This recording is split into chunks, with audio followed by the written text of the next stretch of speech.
अब हम आपको इस साल की सबसे बड़ी पॉजिटिव न्यूज बताएंगे जो ओमिक्रॉन के बारे में है। अभी आप न्यूज चैनल देखते होंगे, अखबारों में इसके बारे में पढ़ते होंगे, तो आपको ऐसा लगता होगा कि भारत में कोरोना का जो विस्फोट हो चुका है, यानी स्थिति बहुत विस्फोटक है। सभी न्यूज चैनल आपको यह बताने में लगे हैं कि भारत में संक्रमण कई गुना रफ्तार से फैल रहा है और ऐसा करके डर का माहौल पैदा करने की कोशिश की जा रही है, क्योंकि डर एक ऐसी चीज है जिसे आसानी से खरीदार मिल जाते हैं। लेकिन आज हम आपको बताएंगे कि ओमिक्रॉन आपका दुश्मन नहीं बल्कि आपका दोस्त है। अमेरिका में हुई एक स्टडी में पता चला है कि ओमिक्रॉन वेरिएंट कोरोना की एक ऐसी नेचुरल वैक्सीन है जो इस साल के अंत तक इस महामारी को समाप्त कर सकती है। 1918 में जब स्पेनिश फ्लू आया था तब भी उसने काफी तबाही मचाई थी, लेकिन बाद में जब इस महामारी ने वर्ष 2022 में प्रवेश किया तो यह कमजोर पड़ने के बाद लगभग खत्म हो गई। तो क्या 100 साल बाद वर्ष 2022 में भी कोरोना का स्पेनिश फ्लू जैसा ही हाल होगा? अमेरिका की येल यूनिवर्सिटी में हुई रिसर्च के मुताबिक डेल्टा वेरिएंट की तुलना में ओमिक्रॉन में काफी अधिक म्यूटेशन हुए। सरल भाषा में म्यूटेशन को वायरस का स्वभाव ही कह सकते हैं, यानी कोई भी वायरस अपना स्वभाव बदलता रहता है और कई बार ये म्यूटेशन वायरस को कमजोर बना देते हैं और कई बार उसे पहले के मुकाबले खतरनाक बना देते हैं। वर्ष 2020 और 2021 में कोरोना वायरस में जितने भी म्यूटेशन हुए उन्होंने इस वायरस को इंसानों के लिए खतरनाक बना दिया। लेकिन ओमिक्रॉन इस वायरस को खत्म कर सकता है। कैसे? अब वो समझिए।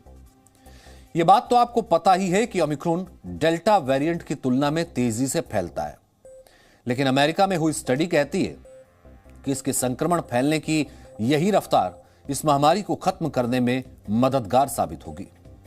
ओमिक्रॉन जितनी तेजी से फैलेगा उतनी ही तेजी से यह कोरोना के डेल्टा वेरिएंट को रिप्लेस कर देगा, जो इसके मुकाबले ज्यादा खतरनाक है।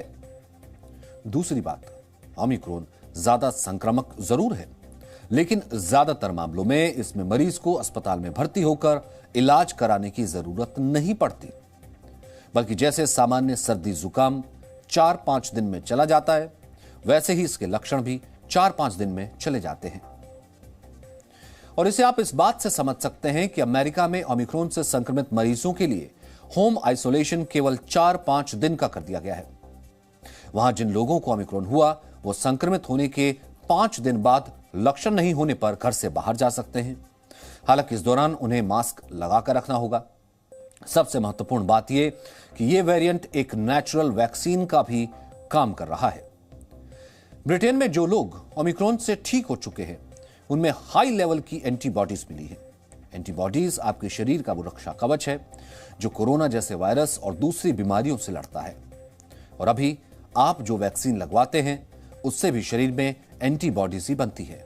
लेकिन ये स्टडी कहती है कि ओमिक्रॉन से शरीर में बनी एंटीबॉडीज इतनी ताकतवर है कि कोई भी वैक्सीन ये एंटीबॉडीज विकसित कर सकता है। और शायद यही वजह है कि अब अमेरिका और ब्रिटेन जैसे देशों में कोरोना के मामले बढ़ने पर भी इसे गंभीर नहीं माना जा रहा है। अमेरिका में इस समय 2.5 लाख और ब्रिटेन में लगभग 1.5 लाख कोरोना के मामले हर दिन मिल रहे हैं, लेकिन इसके बावजूद वहां मौत का आंकड़ा 3 से 4 गुना कम है। इससे यह पता चलता है कि ओमिक्रॉन से लोग संक्रमित तो हो रहे हैं, लेकिन यह संक्रमण आपके शरीर के लिए खतरनाक नहीं है। और अब तक इस वेरिएंट में हॉस्पिटलाइजेशन के जो आंकड़े मिले हैं वो यही बताते हैं कि डेल्टा वेरिएंट में हर 100 में 30 मरीजों को संक्रमण होने के 3 से 4 दिन के भीतर अस्पताल में भर्ती होना पड़ा। लेकिन ओमिक्रॉन में आंकड़ा हर 100 में से 10 से 13 मरीजों का है और इन 13 मरीजों में भी 50% मरीजों को ऑक्सीजन की जरूरत नहीं पड़ी। और हमें लगता है कि यह बहुत बड़ी पॉजिटिव न्यूज है। हालांकि अभी आप न्यूज चैनल देखते होंगे या अखबारों में इसके बारे में पढ़ते होंगे तो आपको ऐसा लगता होगा कि भारत में कोरोना का विस्फोट हो चुका है। सभी न्यूज चैनल आपको यह बताने में लगे हैं कि भारत में संक्रमण कई गुना बढ़ चुका है और कई तेजी से फैल भी रहा है। और ऐसा करके डर का माहौल पैदा करने की कोशिश की जा रही है, क्योंकि डर को आसानी से खरीदार मिल जाते हैं। लेकिन आज हम आपको लगे हाथ इन बढ़े हुए मामलों का भी गणित बता देते हैं। 27 दिसंबर को भारत में कोरोना से लगभग 6,000 लोग संक्रमित हुए थे, लेकिन 2 जनवरी को प्रतिदिन मामले बढ़कर 33,000 पहुंच गए। यानी संक्रमण 4 गुना तेजी से फैल रहा है। लेकिन मौत का आंकड़ा देखें तो वहीं दूसरे देशों की तरह कम हुआ है। 27 दिसंबर को जब 6000 मामले मिले थे तब 293 मौत हुई थी और अब 33,000 लोग एक दिन में संक्रमित हुए हैं, तब मौत की दर प्रतिदिन 123 है, यानी आधी से भी कम। इसके अलावा दिल्ली और मुंबई जैसी जगहों पर कोरोना के मामलों में बेतहाशा वृद्धि हुई है। इन जगहों पर भी संक्रमण बढ़ा है, लेकिन गंभीर मामले और मरने वालों की संख्या बहुत कम है। एक और बात, भारत में कोरोना का विस्फोट तो हुआ है, लेकिन ओमिक्रॉन के आधिकारिक मामले अब तक 1700 ही हैं, जिनमें से 639 ठीक भी हो चुके हैं, जबकि इतने मामलों में केवल एक ही मौत की पुष्टि अब तक हुई है। ओमिक्रॉन इतना भयावह, इतना खतरनाक नहीं है। अननेसेसरी का पैनिक क्रिएट करना लोगों में या पैनिक होने की जरूरत नहीं है। ओमिक्रॉन वैसे लोग जो मास्क का बराबर इस्तेमाल करते हैं, मास्किंग बहुत जरूरी है। और दूसरा, जो वैक्सीनेटेड लोग हैं उनके लिए ये नॉर्मल फ्लू से भी कम है। नॉर्मल जो सर्दी जुकाम बुखार होता है उससे भी कम है। आज मेरे खुद के पास में 28 से 30 पेशेंट ओमिक्रॉन के बॉम्बे हॉस्पिटल में एडमिट हुए थे और उसमें से एक भी मरीज को हमको मल्टीविटामिन भी देने की जरूरत नहीं पड़ी। एंटीवायरल या एंटीबायोटिक की तो बहुत दूर की बात है। न किसी पेशेंट को ऑक्सीजन की जरूरत पड़ी, न किसी पेशेंट को आईसीयू में शिफ्ट करने की जरूरत पड़ी। और अधिकतर पेशेंट उसमें से वैक्सीनेटेड थे, इसलिए किसी को भी कोई तकलीफ नहीं हुआ। ओमिक्रॉन से सबसे बड़ा जो हथियार है बचने का वो है वैक्सीनेशन प्रोग्राम को हमको और आगे बढ़ाना है, वैक्सीनेशन, और दूसरा है मास्किंग।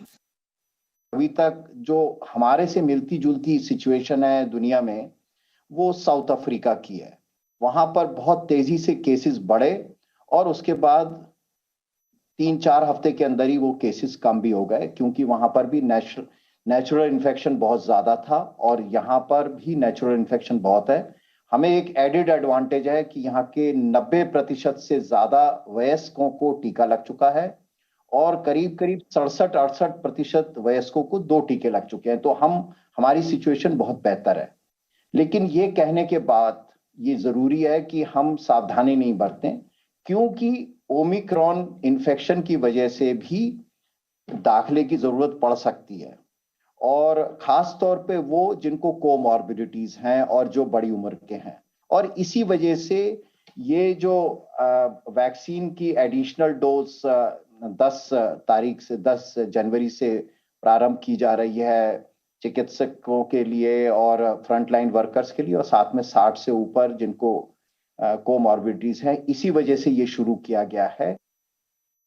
इसका एक्चुअली जो इन्फेक्शन का जो स्प्रेडिंग है वो नोज, थ्रोट और विंड पाइप तक ही है।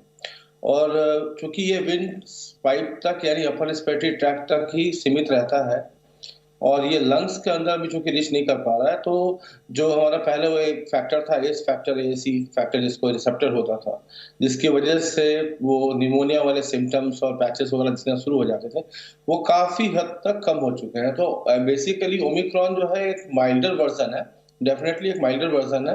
बट यस, आई एग्री कि वैक्सीनेशन और कोविड प्रोटेक्शन जो प्रोटोकॉल नॉर्म्स है हमें उसको फॉलो करना चाहिए। और उसके अलावा जो जितना ज्यादा अवेयरनेस हो सके और लोग जो जिनको वैक्सीन नहीं लगा है उनको भी वो लगवाए, ताकि, क्योंकि इसमें एक बहुत बड़ा रोल जो मुझे जो दिख रहा है, एक तो ठीक है इन्फेक्शन हुआ, सेकेंड दूसरा जिसमें एक रोल है वो वैक्सीनेशन का है, और तीसरा ये है कि जो ये वेरिएंट आया है ये काफी माइल्ड है। ज्यादातर मामलों में ओमिक्रॉन वेरिएंट के लक्षण लगभग वैसे ही हैं जैसे सामान्य सर्दी जुकाम में होते हैं। इसलिए बहुत सारे लोग ये अंतर नहीं कर पा रहे हैं कि उन्हें या उनके परिवार के सदस्यों को सामान्य सर्दी जुकाम हुआ है या वो ओमिक्रॉन से संक्रमित हुए हैं। इसलिए आप हमारी कुछ बातों को ध्यान रखकर इनमें अंतर कर सकते हैं। डॉक्टरों के मुताबिक अगर किसी व्यक्ति को लगातार 1 घंटे तक खांसी होती है, खांसी रुकती नहीं है, तो यह कोरोना का लक्षण हो सकता है। ऐसे में से सामान्य सर्दी जुकाम ना माने और यह सोचकर खुद के डॉक्टर ना बने कि आपको ठंड लग गई है। दूसरी बात, ओमिक्रॉन में 2 नए लक्षण देखे गए हैं। पहला है रात को सोते वक्त पसीने आना और दूसरा है दिन में कई बार उल्टी होना। इसलिए अगर आपको इनमें से कोई भी लक्षण है तो डॉक्टर से संपर्क जरूर करें। सामान्य सर्दी जुकाम में आपको बुखार आता है और जल्द उतर भी जाता है, जबकि ओमिक्रॉन के बहुत सारे मरीजों में ऐसा देखा गया है कि मरीज को कुछ दिन तक बुखार आता है, इसलिए आप अपने शरीर का टेम्परेचर चेक करते रहिए। अगर 4 दिन बाद भी हल्का बुखार आता है तो आपको सावधानी बरतते हुए कोरोना की जांच करानी चाहिए। कोई व्यक्ति ओमिक्रॉन से संक्रमित हुआ है या नहीं, इसके लिए केवल जीनोम सीक्वेंसिंग से ही पता लगाया जा सकता है। यानी आप कोरोना का RT-PCR टेस्ट कराएंगे तो आपको यह बताने में सक्षम नहीं है कि आपको ओमिक्रॉन हुआ है कि नहीं, कि आपके अंदर ओमिक्रॉन संक्रमण आया है या नहीं। इसलिए आप ओमिक्रॉन के लक्षणों से इसकी पहचान कर सकते हैं। इनमें पहला और प्रमुख लक्षण है नाक बहना, गले में खराश, इसके अलावा खाना खाने का मन ना करना, थोड़ी थोड़ी देर में बुखार आना, मांसपेशियों में दर्द,